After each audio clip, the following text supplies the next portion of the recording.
السلام عليكم. النهارده هنعمل اكله جميله وخفيفه، وبالذات الناس اللي بتهمها الدايت والاكل الهيلثي والحاجات الصحيه.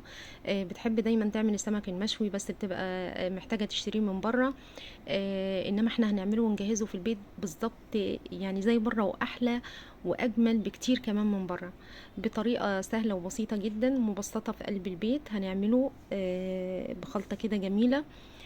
شوفي معايا الخطوات واحدة واحدة. دلوقتي معايا قطع من البصل والطماطم وقطع من الليمون وحبة شبت على كزبرة وفلفل اخضر، وهنزل عليهم بالتوابل بتاعتنا. دي خلطة السمك، بهارات السمك انا بجيبها جاهزة، وبضيف عليها الكزبرة وبضيف عليها الكمون والبابريكا وفلفل اسمر والملح ورشة من الزيت وحوالي 3 ليمونات معصورين، وهقلبهم بقى كده كويس مع بعض. ايوه كده. وكده عملتي احلى خلطة سمك مشوي، كده جاهزة معانا على حشو السمك. اهم حاجة نشتري السمكية معانا تكون حلوة كده وطازة، نغسلها غسلة نظيفة جدا ونسيبها تتصفى. هتشوفوها معايا دلوقتي. هحتاج معايا ردة ناعمة بالشكل اللي انتوا شايفينه ده. لازم نديها رشة ملح بنطعم الردة بتاعتنا عشان تبقى مدية السمك طعم حلو. والتمليحة، هجيب السمكتين معايا بالشكل ده. سمكتين ما شاء الله بيكونوا كبار. دايما سمك الشوي بيبقى حجمه اكبر شوية من القلي. زي ما انتوا شايفين زي الفل ما شاء الله من جوه. هنحشيه بقى بالحشوة الجميلة اللي احنا جهزناها وعملناها، بس نحاول نخلي الخلطة على قد السمكة من جوه، ما تخرجش بره السمكة عشان متقعدش بقى تحروق في الصاج بتاعنا وكده. ونغطيها بقى كويس جدا بالردة من الناحيتين بالشكل ده. تمام قوي كده. دي اول سمكية، وهنعمل السمكية التانية بنفس الشكل. بصي، اهم حاجة ما نخليش الحشوة بتاعتنا خارجة لبره، يعني يا دوبك بطن السمكة كده وعند الراس، ونضغط على الخلطة كده لجوه عشان ما تطلعش بره، ونغطيها بالردة من ناحيتين بالشكل ده. تمام قوي كده. حاجة في منتهى الجمال والنظافة، حاجة مفيش بعد كده. بعد كده بقى ما عندكيش مشاكل تعملي السمك بقى المشوي في البيت، ما تضطريش تشتريه جاهز من بره. حاجه كده في منتهى الجمال والنظافه. بديها بقى رشه زيت بسيطه كده وما تكتريش دهنه كده، بس تدينا لون حلو بسرعه للسمك. بصي بقى، انا بوريكي بس هنا في الفرن ان انا نزلت الشبكه لتحت خالص، ولعت الشوايه مش الفرن، الشوايه. خدي بالك من الجزئيه دي. ولعت الشوايه من فوق. نفس الخلطه اللي حطيناها على التتبيله بتاعه السمك الداخليه هحطها في الكبه معاها 5 فصوص من الثوم وفلفل اخضر وشبت وكزبره وطماطم، وهنضربهم بقى كويس مع بعض بنفس التوابل بتاعتنا اللي حطيناها معاهم. معلقه خل كبيره او معلقتين، وهنعمل احلى خلطه تتبيله سمك في منتهى الجمال. ريحتها روعه روعه روعه.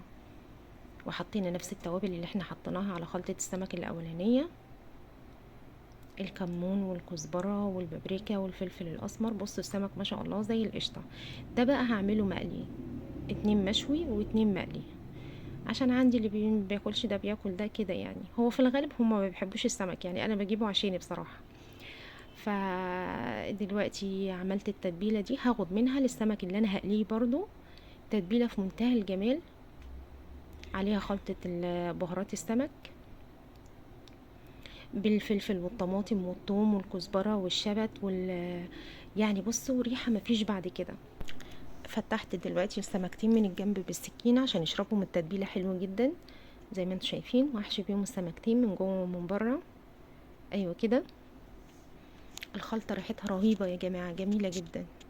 بعد ما هشيل بقى السمكتين دول هركنهم بالتتبيلة اللي انا عملتها، والتتبيلة دي هزودها مج من المية عشان دي هتبقى خلطة السمك المشوي. هزودها بس معلقة خل كبيرة ورشة ملح كمان. وكده عملنا احلى تتبيلة سمك ملهاش حل. ده السمك المقلي بتبله كده كويس بالدقيق من بره ومن جوه. ايوه كده. ونفضها كويس وهنزلها في المية عشان تديني طبعا القرمشة كده جميلة، تخليه كريسبي من بره. بصي هنا بقى السمك، بصي بيتقلب معايا بكل سهولة، لا لازق مني ولا اي حاجة، حاجة كده في منتهى الجمال، بجد روعة. جربوه ان شاء الله هيعجبكم بالطريقة بتاعتي دي، طريقة بسيطة وسهلة جدا، وعملتي احلى سمك مشوي نضيف في قلب البيت. دلوقتي هنسقيه بقى بالتتبيلة بتاعتنا، بيشرب بقى منها كده وهو لسه طالع سخن، خطير. نرش بقى التتبيلة من جوه ومن بره من كل حاجة. ممكن للناحية بصي تشربيه بقى حلو قوي. ايوه كده، شوفوا الجمال والطعام، الريحة بقى خطيرة بصراحة. بصوا بحط له التتبيلة برضو في قلب السمكية من جوه، تتشرب حلو من طعم التتبيلة. ده السمك المقلي، جميل جدا وكريسبي كده من بره. وده المشوي، وحبة سلطة معانا، حاجة كده في منتهى الجمال. تعالوا نشوف السمك من جوه عامل ازاي. استوى جدا، وفي نفس الوقت محتفظ بالطريان بتاعه، اللحم بتاعه طري جدا وجميل، ولونه ابيض وفاتح وزي الفل. بجد حاجة في منتهى الجمال. الف هنا على قلوبكم، ويا رب يكون عجبكم فيديو النهاردة. مع السلامة.